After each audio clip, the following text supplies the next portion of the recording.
జరగబోయే ఎన్నికల్లో తిరుపతి ఎంపీగా పోటీ చేస్తున్నానని గూడూరు ఎమ్మెల్యే వరప్రసాద్ వెల్లడించారు. జిల్లా ప్రజలు, గూడూరు నియోజకవర్గ ప్రజలు ఆదరించాలని ఆయన కోరారు. ఈ రోజు ఎమ్మెల్యే నివాసంలో ఏర్పాటు చేసిన విలేకరుల సమావేశంలో ఎమ్మెల్యే మాటల సేవ కోసం జరగబోవు ఎన్నికల్లో ఎంపీగా పోటీ చేస్తున్నట్లు వెల్లడించారు. అయితే ఏ పార్టీ నుండి పోటీ చేయబోయేది త్వరలోనే తెలుపుతానన్నారు. జనసేన పార్టీ పవన్ కళ్యాణ్ పిలవగా వెళ్లానని, మర్యాదపూర్వకంగా మాత్రమే కలిశానన్నారు. ఉద్దేశంతో నా వంతు నేను చేయాలనే ఉద్దేశంతో నేను రాజకీయాలకు రావడం జరిగింది. మొదటిగా చిరంజీవి అన్న ఈ విధంగా సామాజిక న్యాయం కొరకు నేను ఒక పార్టీ పెడుతున్నానని చెప్పినప్పుడు నేను ఐఏఎస్ విడిచిపెట్టి రావడం జరిగింది. వారికి మనస్ఫూర్తిగా నా తరపున, నా కుటుంబం తరపున వారికి ధన్యవాదాలు తెలియజేస్తున్నాను. ఆ రోజు నేను చేరింది కూడా యువ నాయకులు పవన్ గారి దగ్గర చేరడం విషయం కూడా అందరికీ తెలుసు. చిరంజీవి గారు ఏం చెప్పారంటే, మీలాంటి వాళ్ళందరూ కూడా పవన్ గారి దగ్గర చేరండి అని చెప్పడం జరిగింది. సో వారిద్దరికి కూడా ధన్యవాదాలు తెలియజేస్తున్నా. ఆ తర్వాత జగన్మోహన్ రెడ్డి గారు ఎంతో గొప్ప మనసుతో ఒకసారి నేను ఎంపీగా గెలవడం జరిగింది, మరొకసారి ఎమ్మెల్యేగా గెలవడం జరిగింది. ఈ సందర్భంలో నేను ఒక్కటి తెలియచేయాలనుకుంటున్నాను. నేనేమి విశ్వాసఘాతకుడిని కాదు, తప్పు చేసే వ్యక్తిని కాదు. కానీ నేను ఒక ఆలోచనతో రాజకీయాల్లోకి రావడం జరిగింది కనుక నాకు ఒక ఎజెండా ఉంది కనుక ఆ ఎజెండాని దాటి వెళ్ళడానికి, విడిచిపెట్టడానికి నేనైతే సిద్ధంగా లేను. ఏ రోజు కూడా ఒక రాజకీయాలు నేను వ్యాపారం లాగా చూసి దాని నుంచి అధికారమో లబ్ధి పొందాలన్నది ఏ రోజు కూడా నాకు ఆలోచన లేదు. దాని భాగంగా నేను ఎప్పుడు వైఎస్ఆర్లో చేరాను. మా వైఎస్ఆర్ పార్టీ నాయకులు, కార్యకర్తలు ఎవ్వరు నన్ను కూడా దూషించొద్దని చెప్పి చేతులు జోడించి కోరుతున్నాను. ఎందుకంటే వైఎస్ఆర్ పార్టీ అధికారంలో ఉన్నప్పుడు నేను రాలేదు. చాలా కష్టకాలంలో నాయకుడు జగన్మోహన్ రెడ్డి గారు ఉండకూడని ప్లేస్లో ఉంటే నేను వెళ్ళి వారిని కలవడం జరిగింది, జైల్లో కలవడం జరిగింది. ఆ తర్వాత వారు నన్ను వచ్చి వారు అందుబాటులో లేరు కనుక విజయమ్మ గారి దగ్గర నన్ను పార్టీలో చేర్పించుకోవడం జరిగింది. ఆ తర్వాత ప్రతి ఒక్క దీక్షలో నేను పాల్గొనడం జరిగింది. విజయమ్మ గారి దీక్షల్లో అది ఫీజు రీఎంబర్స్మెంట్ కానివ్వండి, లేదా ఆ తల్లి చేసిన రైతులకు ఉచిత విద్యుత్ డబ్బులు రావాల్సింది కానివ్వండి, చాలా విధేయతతో ప్రతిదానికి కూడా దీక్షలతో పాల్గొన్నాను.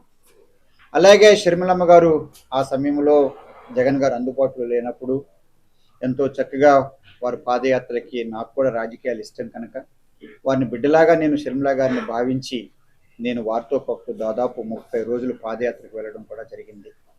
ఆ తర్వాత అదే షర్మిల గారు వచ్చేసి బై బై బస్ యాత్ర పెట్టినప్పుడు కూడా నేను కూడా దానిలో ప్రతిరోజు కూడా వెళ్ళాను. సో దీనిలో అప్పుడు వైఎస్ఆర్ పార్టీ ఉప ఎన్నికలకు ముందు జరిగిన విషయాలన్నీ కూడా, ఆ తర్వాత నేను ప్రజల్లో ఉండాలని కోరుకున్నందుకు జగన్మోహన్ రెడ్డి గారు నన్ను ఆదరించడం జరిగింది. గత 10 సంవత్సరాలుగా నా రాజకీయం ఎవరన్నా చూస్తుంటే పార్టీకి ఏ విధంగా ఎంత క్రమశిక్షణతో ఉన్నాను, నా పార్టీ ఏ రోజు కూడా నేను ఉల్లంఘించుకోకుండా నా నాయకుడు గురించి చెప్పుకుంటూ నాకు అవకాశం ఇచ్చారు. వారు పెట్టిన సంక్షేమ పథకాలన్నీ కూడా చాలా బాగా జరుగుతున్నాయి అని చెప్పి చాలాసార్లు చెప్పడం జరిగింది. నేను మిగిలిన వాళ్ళలాగా ఈ రోజు ఇది విడిచిపెట్టేసేసి ఆ విడిచిపెట్టిన పార్టీని తిట్టే అలాంటి స్వభావాలు కానీ అలాంటి రాజకీయం నా దగ్గర లేదు. సో వారికి చక్కగా చేసుకుంటూ వెళ్ళారు. కానీ నాకు ఒక ఎజెండా ఉంది, చాలాసార్లు చెప్పడం జరిగింది. ఆ ఎజెండా ఏమిటంటే సామాజిక న్యాయం, సమానత్వం, ప్రతి ఒక్కరికి గౌరవం ఉండాలన్నది నా పట్టుదల. నా వంతు నేను చేయాలనే ఉద్దేశంతో జరిగింది. అప్పుడు ఎంపీగా ఉన్నప్పుడు, ఆ తర్వాత నేను ఓడిపోయిన తర్వాత కూడా 5 సంవత్సరాలు 2009 నుంచి 2014 వరకు కూడా ఎంతో క్రమశిక్షణతో గ్రామాలకు వెళ్ళి నాయకుల్ని కలవడం, సామాజిక నాయకులను కలవడం కూడా, కుల నాయకులను కలవడం చక్కగా జరిగింది. అందుకనే 14లో మాకంటూ వైఎస్ఆర్ పార్టీకి వేవ్ లేనప్పుడు కూడా నేను గెలవడం జరిగిందని చెప్పి తెలియజేస్తున్నా. ఆ తర్వాత వారు రాజీనామా చేయమని చెప్పడం జరిగింది. రాజీనామాకు ముందు కూడా ఎంతో క్రమశిక్షణతో వైఎస్ఆర్ పార్టీ ఎమ్మెల్యేలు అందరికంటే కూడా ముందు మన అధ్యక్షులు జగన్మోహన్ రెడ్డి గారు మనల్ని రాజీనామా చేయమని చెప్పి మనల్ని కోరినప్పుడు మనం ఎవ్వరం కూడా ఆక్షేపణ తెలియచేయలేదు కనుక మనం వెంటనే రాజీనామా చేయడం న్యాయం అని చెప్పి మొట్టమొదట రాజీనామా చేయడానికి ఎంపీగా నేను మొదటి సంతకం పెట్టానని చెప్పి కూడా నేను సగర్వంగా తెలియజేస్తున్నా. అలాంటప్పుడు మనం ఏమనుకుంటాము, మరలా ఎంపీ అవకాశం ఇస్తారని చెప్పి అనుకుంటాం. సో అయితే ఆ రోజు ఆమరణ నిరాహార దీక్ష కూడా చేయడం జరిగింది. 4 రోజులు నేను భోజనం కూడా చేయలేదు. ఆ భోజనం చేయనప్పుడు ఆ హాస్పిటల్లో తీసుకువెళ్ళినప్పుడు నన్ను పరామర్శించడానికి విజయమ్మ గారు రావడం జరిగింది. విజయమ్మ గారు వచ్చిన తర్వాత నేను చెప్పాను, అమ్మ నా భార్య సతీమణి లక్ష్మి కూడా నా ప్రక్కనే ఉంది, మేమిద్దరం కలిసి విజయమ్మ గారికి చేతులు జోడించి అమ్మ నన్ను పరామర్శించి వచ్చినందుకు నా తరఫున నా కుటుంబం తరఫున నమస్కారాలు అని చెప్తే విజయమ్మ గారు ఏం చెప్పారంటే పెద్ద మనసు పెట్టుకుని, మీరు మాకు కృతజ్ఞత తెలియచేయకూడదు, మా కుటుంబం మీకు కృతజ్ఞత తెలియచేయాలా? ఎంతోమంది 4 ఎంపీలు వెళ్ళిపోయినా కూడా, ఒక బీసీ ఎంపీ వెళ్ళిపోయినా, ఒక ఎస్టీ ఎంపీ వెళ్ళిపోయినా, ఒక ఓసీ ఎంపీలు వెళ్ళిపోయినా కూడా మీరు వెళ్ళలేదు, ఆ సామాజిక వర్గం నుంచి మీరు ఒక్కరే మిగిలిపోయారు అని చెప్పి నాకు కృతజ్ఞత తెలియజేసింది ఆ తల్లి విజయమ్మ గారు. సో ఆ విధంగా క్రమశిక్షణతో ఉన్నాను. తర్వాత మమ్మల్ని ఎందుకు మన ప్రత్యేక హోదా కొరకు పసిబిడ్డలాగా, నేను ఒక విద్యార్థిలాగా, ఒక ఉద్యమకారులాగా నేను పార్లమెంట్లో బయట లోపల కూడా నినాదాలు పలకడం, ప్లాకార్డ్స్ చేయడం, చివరికి నేను ఐఏఎస్ అన్న క్రమశిక్షణ కూడా విడిచిపెట్టి స్పీకర్ పోడియంలోకి వెళ్ళాను. కారణం ఏంటంటే అది నా పార్టీ, నా వైఎస్ఆర్ పార్టీ, మా నాయకుడు జగన్మోహన్ రెడ్డి గారు అంతా వెళ్ళడం జరిగింది. ఏదో కారణాల వల్ల అంత చక్కగా చేసినప్పుడు కూడా జగన్మోహన్ రెడ్డి గారు ఎందుకో నన్ను ఎమ్మెల్యేగా పంపించడం జరిగింది. అది చాలా విచిత్రకరమైన ఎక్స్ప్లెనేషన్. ముందు సజ్జల రామకృష్ణ గారు ఏం చెప్పారంటే, ఎందుకు నన్ను ఎంపీ నుంచి ఎమ్మెల్యేకి పంపిస్తున్నారు అని చెప్పి కోరడం జరిగింది. అప్పుడు వారు ఏమన్నారంటే, ఒక విచిత్రకరమైన మాట ఏమన్నారంటే, సజ్జల రామకృష్ణ గారు, మీరు రాకెట్ లాగా ఎదిగిపోతున్నారు అని మిగిలిన ఎమ్మెల్యేలందరూ కూడా భావిస్తున్నారు. నేను చేసిన తప్పు ఏ రోజు ఏమీ లేదు, నా పార్టీకి ఏ రోజు కూడా వ్యతిరేకంగా చేయలేదు. కాకపోతే నేను ప్రజల్లో ఉండాలని చెప్పి నేను నా కుటుంబాన్ని విడిచిపెట్టి ఇక్కడే 24 గంటలు ఉంటూ అందరికి అందుబాటులో ఉంటూ, ఆ రోజుల్లో ఎంపీగా నేను ఎవరైనా ఆశ్చర్యపడవచ్చు కానీ 6 ఆఫీసులు నేను తెరవడం జరిగింది. తిరుపతిలో, కాళహస్తిలో, అలాగే వెంకటగిరిలో, గూడూరులో, సూలూరుపేటలో, అలాగే సర్వేపల్లి కొరకు నెల్లూరులో పెట్టడం జరిగింది.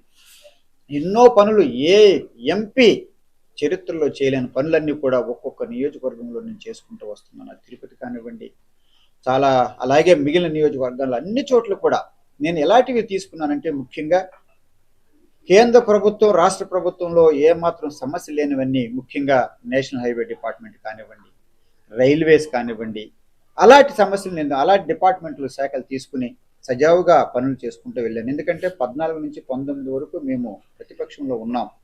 అప్పుడు రాష్ట్ర ప్రభుత్వం నుంచి నేను సహకారం కోరాలంటే నా వల్ల కాదని చెప్పి, ఆ తర్వాత ప్రత్యేక హోదా కొరకు ప్రజలే మమ్మల్ని ఆదరించి ప్రత్యేక హోదా కొరకు మేము అక్కడ రాజీనామా చేసినప్పుడు మమ్మల్ని ఆదరించి పెద్ద ఎత్తున మాకు విజయం చేకూర్చారు వైఎస్ఆర్ పార్టీకి.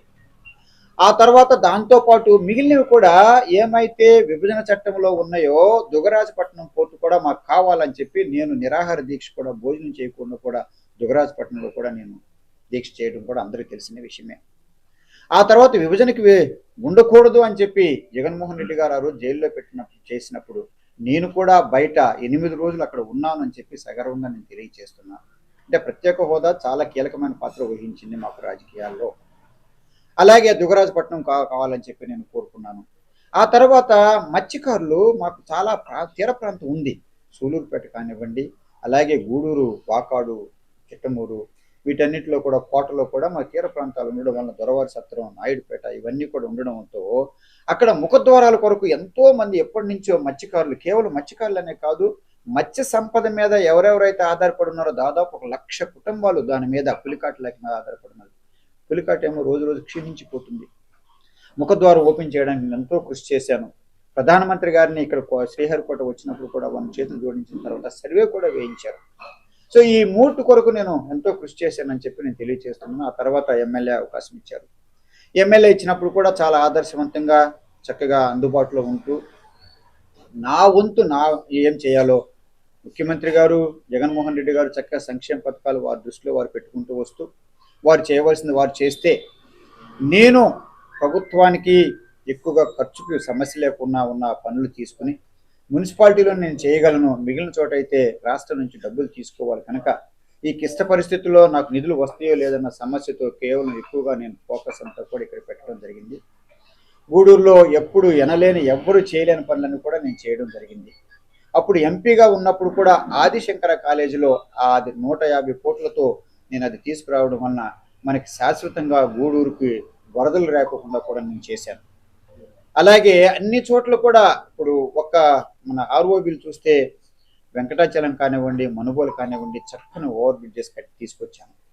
అలాగే మన రాయలు చెరువులు కానివ్వండి, సూలూరుపేటలో ఉన్న సబ్వే కానివ్వండి, అలా ఒక్కొక్కటి కూడా విన్నమల కానివ్వండి, దొరవారి సత్రం కానివ్వండి, ఇవన్నీ కూడా చక్కగా చేసుకుంటూ రావడం జరిగింది.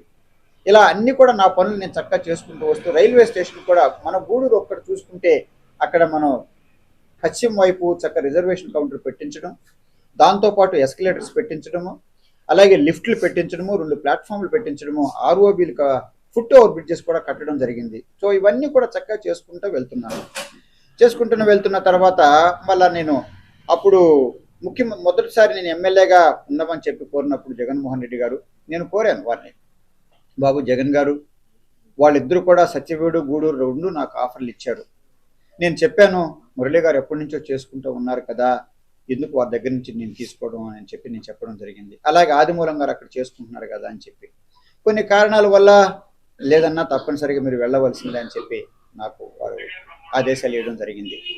ఆ తర్వాత సత్యవేడు కూడా నా మీద ఎంత నమ్మకంతో పెద్దిరెడ్డి గారు వారు కుమారుడు మిథున్ రెడ్డి గారు వెళ్ళి జగన్ గారి వెళ్ళి వరప్రసాద్ అన్న పనులు బాగా పనిచేస్తారు, మాకు ఎమ్మెల్యేగా సత్యవేడికి ఇవ్వమని చెప్పి కోరినప్పుడు ఆ రాజకీయాల్లోకి నేను వెళ్ళకోకుండా నెల్లూరు రాజకీయాలు బాగుంటాయి అనే ఉద్దేశంతో నేను గూడూరు ఎంచుకోవడం జరిగింది. అప్పుడు నన్ను ఎవరెవరితో కోరారో వారికి ధన్యవాదాలు తెలియజేస్తున్నాను. ఆ తర్వాత గూడూరులో ఎంత చక్కగా నేను చేశానంటే ఎంతో సంతోషంగా తెలియజేస్తున్నాను. గూడూరు ప్రజలు నన్ను ఆదరించి నాకు 46,000 ఓట్లు మెజారిటీ ఇవ్వడం జరిగింది. వాళ్ళకి జీవితాంతరం కూడా రుణపడి ఉంటాను నేను. ప్రతి ఒక్కరు కూడా నన్ను ఆదరించారు. దానికి తగినట్టుగానే ఆ ఆదర్శవంతమైన ఎమ్మెల్యేగా ఉండడం జరిగింది. ఏ ఒక్కరి మీద కూడా కక్షతో కేసులు పెట్టలేదు, కట్ట పంచాయతీలు లేవు, అవసరం లేకున్నప్పుడు ఫ్లెక్స్లు పెట్టించడం కానీ, సైరన్లు కానివ్వండి, ఏమి లేకోకుండా, రౌడీజం లేకోకుండా చక్కగా పార్టీలకు అతీతంగా ముందుకు వెళ్ళడం జరిగింది. చాలాసార్లు చెప్పడం జరిగింది, మా నాయకులకు కూడా నేను రుణపడి ఉన్నాను, అందరూ నాతో సహకరించారని చెప్పి. దాంతోపాటు అభివృద్ధి చూస్తే కూరగాయల మార్కెట్, ఒక చక్కగా విద్యావంతులున్న గూడూరుకి కూరగాయల market, fish market, mutton market, రైతు బజారు ఇవన్నీ లేకపోవడం చాలా బాధాకరం కనుక చాలాసార్లు నాయకులు అందరూ చెప్పారు నాకు. దేవసేనమ్మ గారు వారు చైర్పర్సన్గా ఉన్నప్పుడు, కల్పలత గారు చైర్పర్సన్గా ఉన్నప్పుడు, మంజుల గారు చైర్పర్సన్గా ఉన్నప్పుడు మేమంతా అనుకున్నాము, చేయలేకపోయామని చెప్పి. సో అవన్నీ కూడా ప్రజాదరణతో చక్కగా ముఖ్యమంత్రి గారు జగన్మోహన్ రెడ్డి గారు నిధులు ఇవ్వడం అవన్నీ కూడా పూర్తి చేయడం జరిగిందని చెప్పి నేను తెలియజేస్తున్నాను. దాంతోపాటు టీటీడీ ఏందో ఒక శిథిలావస్థలో ఉంటే అది కూడా పేద ప్రజలకు ఎక్కువగా కళ్యాణ మండపం ఉపయోగిస్తారు కనుక ఆ తిరుమల తిరుపతి దేవస్థానాన్ని కూడా కళ్యాణ మండపం కూడా అభివృద్ధి చేయడం జరిగింది. తర్వాత అంతకంటే ముఖ్యంగా రాజావీధి ఎన్నో రోజులుగా అనుకున్నది వారు ఎవరు చేయలేకపోయారు. అక్కడ 80 లక్షలతో చక్కగా ఒక రోడ్డు, దాంతోపాటు డ్రైనేజ్ కట్టించడం జరిగింది. అలాగే ఫైలేరియా ల్యాండ్ కానివ్వండి, పుల్లమ్మ సత్రం కానివ్వండి, అవి ఎప్పటి నుంచో శిథిలావస్థలో ఉంటే అవన్నీ కూడా స్థలాలను కూడా తీసుకురావడం జరిగింది. తర్వాత ఆటో నగరు ఎన్నో రోజుల నుంచి ఎంతోమంది నాకు కోరారు, ఈ గూడూరు అభివృద్ధి చెందడానికి కూడా అవకాశాలు లేవు, చాలా క్రిక్కిరిసిపోయింది ఉంది, ఇవన్నీ కూడా ఎక్కడెక్కడైతే ఆటంకరమైన ఉన్నాయో పరిశ్రమలన్నీ కూడా బయటికి పంపించాలని చెప్పినప్పుడు అవన్నీ పంపించడానికి ఆటో నగర్లో చక్కగా 8 కోట్లతో పనులు కూడా ప్రారంభించారని చెప్పి తెలియజేస్తున్నాను. ఫ్లైఓవర్ చాలా కొన్ని కారణాల వల్ల సగంలో పూర్తి అయిపోయేది, పూర్తి కాలేదు. మళ్ళీ అది కూడా జగన్మోహన్ రెడ్డి గారిని కోరిన తర్వాత 25 కోట్లతో అది కూడా వేయడం జరిగింది. సో చక్కగా అభివృద్ధి పనులన్నీ చేసుకుంటూ నేను కూడా ముందుకు వెళ్ళడం జరిగింది. ఇలాంటి పరిస్థితుల్లో మొట్టమొదటి నుండి కూడా నేను సామాజిక న్యాయం కొరకు వచ్చాను కనుక ప్రతి సామాజికం చెందిన వారు గొప్ప పేద తారతమ్యాలు చూడుకోకుండా అంబేద్కర్ ఏ విధంగా అయితే ఒక ఓటుకి ఒక మనిషి ఒక విలువ అని చెప్పారో అది పాటించుకుంటూ అందరికీ వెళ్తున్నారు.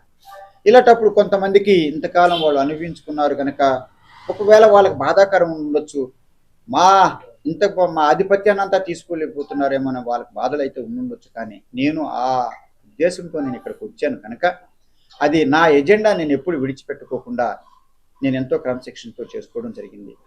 అలాగే సిలికాలు కానివ్వండి, అది దాదాపు సిలికా అంటే ప్రతి ఒక్క ఎమ్మెల్యే కూడా ఏదో ఒక రాబడిగా చూసుకున్నారే తప్ప అది కానీ శాండ్ కానివ్వండి, క్వాడ్స్ కానివ్వండి, ఏ రోజు కూడా అది నేను లాభంగా చూసి దానిలో నుంచి ఏ రోజు కూడా ఒక లంచం కానివ్వండి ఏ తప్పు కూడా చేయలేదు. కారణం ఏంటంటే అది తీసేయడం వలన ఒక స్థానిక ప్రజలకు ఇబ్బందికరంగా ఉంది. శ్మశాన వాటికలు పోతున్నాయే, అలాగే పేద ప్రజలకు వ్యవసాయ భూములు పోతాయే అనే ఉద్దేశంతో, వారికి హాని చేయకూడదనే ఉద్దేశంతో ముఖ్యమంత్రి గారికి చాలాసార్లు నేను లెటర్లు సమర్పించడం జరిగింది. గ్రామ సభలు పెట్టించి గ్రామ సభల ప్రకారం ఎక్కడైతే ప్రజలకు బీసీ, ఎస్సీ, ఎస్టీ వారికి ఏ ఇబ్బందులు లేని చోట ఖనిజాన్ని తీసుకోండి. రాష్ట్రానికి కూడా రాబడికి ఖనిజాలు కావాలా. నేను చదువుకున్న వ్యక్తిగా, ఐఏఎస్ వ్యక్తిగా ఉన్నాను నేను. అదే సమయంలో స్థానికులకు ఇబ్బంది లేకపోతే, అది శాశ్వతంగా పాడైపోతే రేపు వ్యవసాయానికి వాళ్ళకి ఉపయోగపడి ఉండదు. సొనకాలువలు పాడైపోతున్నాయి, తాగునీరు ఇబ్బంది పడిపోతారు, సాగునీరు ఇబ్బంది పడిపోతారని చెప్పి చాలాసార్లు వారికి నేను చేతులు జోడించి రిప్రజెంటేషన్ ఇవ్వడం కూడా జరిగింది. సో అందుకని చెప్పేసేసి నేను అనుకున్నాను, కొన్ని ఆలోచనలతో అలా ఉంటే అందరికి వ్యాపారం చేసుకోవచ్చు. అదే సమయంలో గ్రామ సభలు తీర్మానం ఇస్తే వాళ్ళకి ఏది అవసరమో ఏది అవసరం లేదో అని చెప్పి చేసుకుంటారు. అలాగే స్వర్ణముఖిలో శాండ్ ఎత్తినప్పుడు కూడా నేనేం కోరానంటే, దయచేసి రైతులతో సంప్రదిస్తాం. ప్రభుత్వం ఏమైతే ఆంక్షలు పెడుతుందో ఆంక్షలు దాటి వెళ్ళకూడదు. అది వెళ్ళడం అంటూ జరిగితే అక్కడ వ్యవసాయానికి రైతులు ఇబ్బంది పడిపోతారు.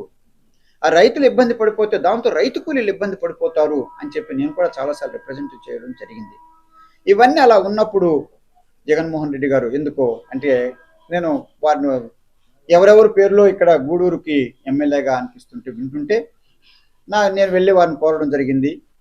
ఎవరైతే పార్టీ కొరకు చేశారో ఏ రోజు కూడా నేను ఎమ్మెల్యే ఆశించలేదన్నది కూడా అందరికీ తెలిసిన విషయమే. కానీ నేను కుటుంబాన్ని విడిచిపెట్టి ఒక ఎజెండాతో వచ్చాను కనుక మొట్టమొదటి రోజు నుంచి కూడా నేను నా చివర ప్రాణవాయువు ఉన్నంత వరకు నేను ప్రజల్లో ఉంటాను. చచ్చిపోవడం అంటూ జరిగితే ఖచ్చితంగా రోడ్డు మీదే ప్రజల్లోనే చచ్చిపోవాలన్నది నా కోరిక, నా ఆకాంక్ష. అందుకే ఒంటరిగా కూడా ఇక్కడ ఉంటూ నా కుటుంబం అంటూ వస్తే నేను ప్రజల మీద ఇంకా నేను దృష్టి పెట్టలేమో అనే ఉద్దేశంతో కుటుంబాన్ని కూడా దూరం చేసుకుని ఇక్కడ ఉండడం జరిగింది. అలాంటి పరిస్థితుల్లో బయట వాళ్ళకి ఇవ్వకూడదని చెప్పినప్పుడు ముఖ్యమంత్రి గారికి మేమిద్దరం కలిసి ఇది వరకు కష్టపడ్డ వ్యక్తి మురళీ గారికి చేయాలంటే సంతోషంగా వ్యక్తం చేస్తూ నేను ఒకరిని కోరడం జరిగింది. నాకు ఎంపీ మరలా, ఎందుకంటే అప్పుడు రాజీనామా చేశాను, కష్టకాలంలో పార్టీ ఉన్నప్పుడు నేను అన్ని సేవలు చేశాను, ఏ రోజు కూడా నేను పార్టీ ఉల్లంఘించలేదు, మా నాయకులకి చెప్పింది చేయకోకుండా పోలేదు, చక్కగా క్రమశిక్షణగా వెళ్తుందని చెప్పాను. ముఖ్యమంత్రి గారు అన్నారు, అన్నా మీలాంటి వాళ్ళు నేను ఎలా పోగొట్టుకుంటానని చెప్పి మీరు అనుకుంటున్నారు, నేను ఇంకా ఎంపీ సెలక్షన్లో ఎంపికల్లో నా దృష్టి పెట్టలేదు, అలాగేనని చెప్పి చెప్పడం జరిగింది. ఆ తర్వాత చూస్తే వారు ఏ విధంగా అనుకున్నారో ఆ విధంగా వారికి ఎంపీ అభ్యర్థి అంటే అన్ని రిజర్వ్డ్ కాన్స్టిట్యున్సీ ఎమ్మెల్యేలు కానివ్వండి, తిరుపతి ఎంపీ కానివ్వండి, వారి ఆలోచన ప్రకారం వారు కేటాయించడం జరిగింది, ఎంపిక చేయడం జరిగింది, అనౌన్స్మెంట్ కూడా చేశారు. అది తప్పులేదు వారికి. నాకు బాధ ఎక్కడ అనిపించిందంటే, సర్వేలు చెప్పినప్పుడు చాలా బాధాకరంగా అనిపించింది. ఎందుకంటే ఈ వయసు కానివ్వండి, నా అనుభవం కానివ్వండి, ఇంకొకరు చెప్తే చెప్పించుకునే అంత నాకు ఆ అనుభవం లేకుండా లేదు.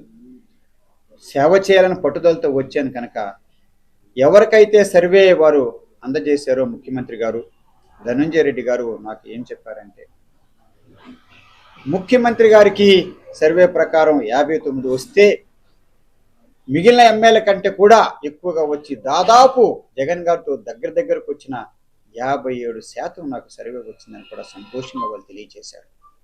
తెలియజేసిన తర్వాత ఏదో కొన్ని కారణాల వల్ల అది ఇవ్వలేకపోయారు. కానీ బాధకరం నాకు ఏమనిపించిందంటే, మార్పు చేసిన దానిలో ఎక్కువ కూడా రిజర్వ్డ్ కాన్స్టిట్యున్సీ నుంచి చేసినప్పుడు ఏదో సర్వేలో వీళ్ళు చక్కగా పనులు చేయలేకపోతున్నారు, ఏదో కారణాలతో అని చెప్పినప్పుడు నాకు కొంచెం బాధ అనిపించింది. అది నాకు తెలిసినంత వరకు పనితీరులో మాత్రం ఎస్సీ ఎమ్మెల్యేలు ఎవరికి కూడా ఎవరికంటే ఎవరు తక్కువ కాదు అన్నది మాత్రం నేను మళ్ళా తిరిగి తెలియజేస్తున్నాను. అలాగే బీసీ సోదరులు కూడా. కాకపోతే ఏమిటంటే కొంతమంది మేము స్థానికులు ఉండకపోవచ్చు, కానీ మాలాంటి వాళ్ళు 15 సంవత్సరాలు మేము ప్రయాణం చేశాము. ఒక తిరుపతి ఎంపీ నియోజకవర్గాన్ని నా సొంత నియోజకవర్గంగా నేను ఎంపిక చేసుకున్నాను. అది క్రమశిక్షణతో 15 సంవత్సరాలు కూడా ఇక్కడే అందుబాటులో ఉంటూ, ఒక స్థానికుడు కనుక ఇచ్చి ఉన్నా కూడా అందుబాటులో లేని విధంగా నేను ఆఫీసులు తెరవడము, గ్రామాలకు వెళ్ళడము, 1800 గ్రామాలకు వెళ్ళడం, పార్లమెంట్లో దాదాపు 100 సార్లు మాట్లాడడం, అలాగే 97% నాకు అటెండెన్స్ రావడం, మంచి మంచి సమస్యలను కూడా తీసుకోవడం జరిగింది. ఆ తర్వాత కొన్ని కీలకమైన విషయాలు చాలా ఉన్నాయి. ఒక అనుభవం లేని ఎంపీ కనుక మనం తీసుకుంటే, నాకు ఆలోచనలు, నేను ఎవరు ఎంపీని వారిని నేను ఏ రోజు వాళ్ళని ఏలెత్తి చూపించట్లేదు, కానీ ఒక అనుభవవంతుడు ఖచ్చితంగా, ఒక ఆలోచన పరుడు, ఒక ధైర్యశాలి కూడా ఇక్కడ ఇలాంటి ప్రాంతాల్లో కావాలని చెప్పి నా కోరిక. ఎందుకని చాలా ఏం చెప్తారంటే, the secret of happiness is freedom and the secret to freedom is courage. అంటే ఒక మనిషి సంతోషంగా ఉండాలంటే స్వతంత్రం ఉండాలా, ఒక మనిషి స్వతంత్రంగా ఉండాలంటే ధైర్యంగా ఉండాలా. ఆ ధైర్యం అన్నది లేకపోతే ఈ సమాజంలో ఆ సామాజిక న్యాయం మనం ప్రజలకు అందచేయలేమన్నది నా భావన. అదే సమయంలో చక్కగా క్రమశిక్షణతో ఎవరి పీట వాళ్ళు వేసుకుంటూ ఏ ఒక్కరిని మర్చిపెట్టుకోకుండా చేయడం జరిగింది. ఆ రోజు విజయసాయిరెడ్డి గారు సమావేశాలు పెట్టినప్పుడు నియోజకవర్గం వైపు ప్రశాంతంగా జరిగింది. ఏ నియోజకవర్గం అంటే ప్రెస్ వాళ్ళు చెప్పిన ప్రకారం గూడూరు నియోజకవర్గం ప్రశాంతంగా జరిగింది. ఏ ఒక్కరు కూడా ఒక్క తప్పు చెప్పకుండా జరిగిపోయింది. అంటే అందరికీ ఎవరికి వేయవలసిన పేట్లు వారికి వేస్తున్నాను. సో ఇప్పుడు ఈ పరిస్థితుల్లో ఈ మధ్యన ఎవరో పవన్ గారిని నేను కలిశానని చెప్పడం జరిగింది. మరలా నేను అందరికి కూడా ప్రెస్లో తెలియచేస్తున్నాను, ఆ రోజు నేను 2009లో రాజకీయాల్లో ప్రవేశపెట్టినప్పుడు పవన్ గారి దగ్గర నేను చేరడం వలన వారు నా మీద ఉన్న అభిమానంతో నా పేరు ఎక్కడ కూడా ఎమ్మెల్యేకో ఎంపీకో వైఎస్ఆర్ లిస్టులో లేకపోవడం వలన వారు పెద్ద మనసు పెట్టుకుని వారు మంగళగిరి ఆఫీస్కి నన్ను పిలిపించారు అని చెప్పి తెలియజేస్తున్నాను. ఆ విషయంలో పవన్ గారికి నేను చేతులు జోడించి నమస్కారాలు తెలియజేస్తున్నాను. ఎందుకంటే వారు పిలిపించారు. వారు పిలిపించి కూడా ఏం చేశారు, ఇలా వరప్రసాదరావు గారు ఫోటోగ్రాఫ్ కూడా మీరు ఎక్కడ రిలీజ్ చేయనక్కర్లేదు, వారు నేను పిలిపించాను, అంతేగాని వారు రాలేదని చెప్పడం కూడా జరిగిందని చెప్పి నేను ఇక్కడ ప్రెస్ మూలంగా కూడా మేము తెలియజేస్తున్నాను. అలా కొన్ని మాట్లాడుకున్నారు. ఎందుకంటే ఇది వరకు నేను ఎంత నా పార్టీ క్రమశిక్షణగా ఉంటూ వీళ్ళిద్దరికి మధ్యవర్తిగా కూడా నేను చేశానని చెప్పి నేను మీడియా ద్వారా ప్రజలకు తెలియజేస్తున్నాను.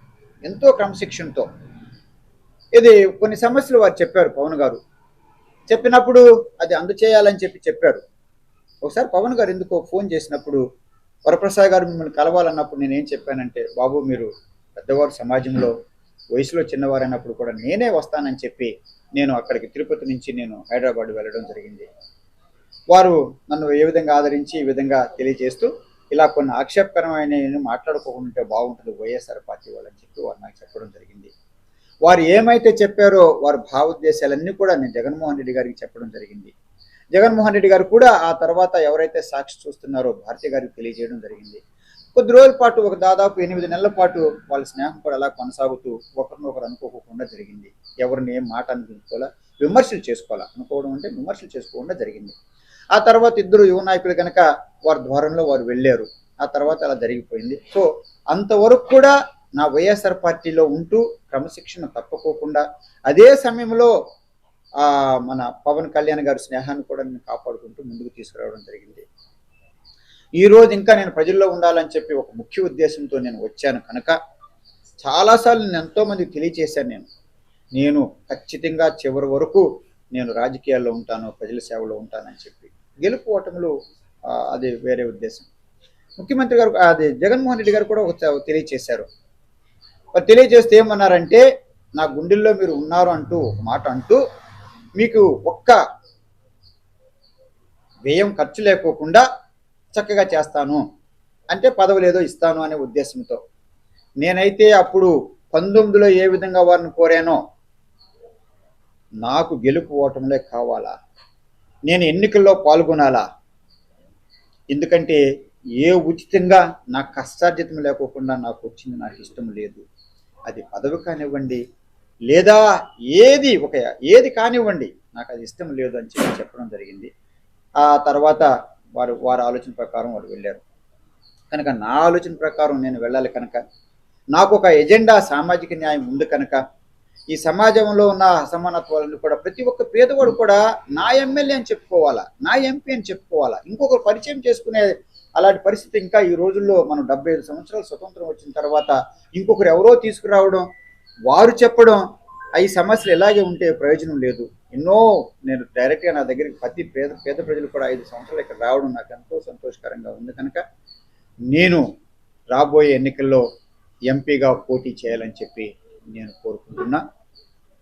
అందులో ఏ విధమైన మార్పు ఉండదు, ఎందుకంటే అది నా ఆలోచన. ఆ తర్వాత సమాజంలో ఏ విధంగా నేను ఇంతవరకు అభివృద్ధి చేశానో, ఎంపీగా ఎంత చక్కటి పనులు చేసి ఒక శాశ్వతంగా ఒక మంచి ఎంపీ అంటే అనిపించుకున్నానో, ఆఫీసులు తెరవడం మాత్రం కాకుండా 25,000 మందికి నా స్వహస్తాలతో లెటర్లు రాయడం మాత్రం కాకుండా, పార్లమెంట్లో అన్నిసార్లు మాట్లాడడం కాకుండా, ఈ సమస్యలన్నీ కూడా వారి దృష్టికి తీసుకువెళ్ళడం జరిగిందని చెప్పి నేను తెలియచేస్తూ, అలాగే ఎమ్మెల్యేకు ఉన్నప్పుడు కూడా ఎంతో ఆదర్శవంతంగా ఒక ఎమ్మెల్యే ఎవరితో ఏలుతూ చూపించుకోకుండా ఎన్నో పనులు చేయడం జరిగిందని చెప్పి నేను తెలియచేస్తూ, మన గూడూరుకి తిరుపతి పార్లమెంట్ నియోజకవర్గం అనేది ఒక చాలా ప్రాధాన్యమైంది. అది ఎంతో ఏమంటే ఒక ఎంపీ అంటే ఢిల్లీలో ఏ ఒక్కరు కూడా చెవులు పట్టించుకోరు. ఎందుకంటే అక్కడ దాదాపు 770 మంది ఉన్నారు, 750 మంది అక్కడ ఎంపీలు ఉన్నారు. లోక్సభ 540 మంది ఉన్నా, మిగిలిన వాళ్ళు 250 మంది ఉన్నా. అందుకని కానీ తిరుపతి ఎంపీ అనగానే ప్రతి ఒక్కరు కూడా ఎంతో ఆశతో వింటారు మా మాట. నేను అది 5 సంవత్సరాలు నేను చూశాను. అంటే ఏమిటంటే తిరుపతిలో పనులు జరగాలంటే ఒక అనుభవవంతుడు, సేవాభావం కలిగిన వ్యక్తి, అలాగే ధైర్యంతో కూడిన వ్యక్తి ఉంటే ఇక్కడ అభివృద్ధి పనులు చాలా బాగా జరగడానికి అవకాశాలు ఉంటాయి. నేను కూడా నా వంతు నేను చేయాలనుకున్న ఉద్దేశంతో వచ్చాను కనుక తిరుపతి ఎంపీగా నిలబడాలని చెప్పి కోరుకుంటున్నా. సమయం వచ్చినప్పుడు తప్పనిసరిగా ఏ పార్టీ అన్నది నేను తెలియచేస్తానని చెప్పి నేను తెలియచేస్తూ, నేను ఇక్కడ కోరుకునేది ఏమిటంటే ఈ సమయంలో తిరుపతి నియోజకవర్గ పార్లమెంట్ ప్రజలకు కానివ్వండి, ముఖ్యంగా నన్ను ఆదరించిన గూడూరు నియోజకవర్గ ప్రజలకు కానివ్వండి, చేతులు జోడించి నేను కోరేది ఏమిటంటే, అలాగే మిగిలిన అన్ని చోట్ల కూడా నేను ఒక ఆలోచనతో రాజకీయాలకు వచ్చాను కనుక, ఏ రోజు కూడా చౌకబారిన రాజకీయం నేను చేయలేదు కనుక, ఎవరికి కూడా ఇబ్బంది పెట్టలేదు కనుక, రాజకీయాన్ని నేను ఒక వ్యాపారం లాగా చూడలేదు కనుక, చక్కటి అభివృద్ధి పనులన్నీ కూడా నేను చేసుకుంటూ వచ్చాను కనుక, అంబేద్కర్ ఏ విధంగా అయితే, జ్యోతిబా ఫులే గారు ఏ విధంగా అయితే వారు ఈ విధంగా సమాజంలో మార్పులు తీసుకురావాలని చెప్పి కోరారో, అదే విధంగా నేను ముందుకు వెళ్తున్నాను కనుక నన్ను ఆదరించమని చెప్పి నేను కోరుతున్నా. రాజకీయాలు ఏ ఒక్కరు కూడా ఒంటరిగా పోరాటం చేయలేరు. ప్రజలు ఖచ్చితంగా కావాల్సిందే, స్థానిక నాయకులు కావాల్సిందే, అలాగే ఓటర్ మహాశయులు కూడా ఆదరించవలసిందే.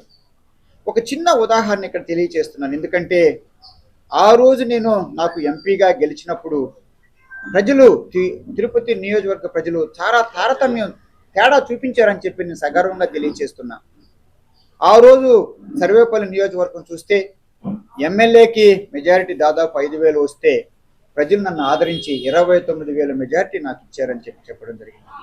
అలాగే గూడూరు కనుక ఒక్కసారి నేను మళ్ళా తిరిగి 2014లో కనుక మనం చూస్తే ఎంతో ఆదరణతో ఆ రోజున్న ఎమ్మెల్యేకి 6,000 7,000 ఇస్తే నాకు ఎంపీగా 18,000 ఇవ్వడం కూడా జరిగింది.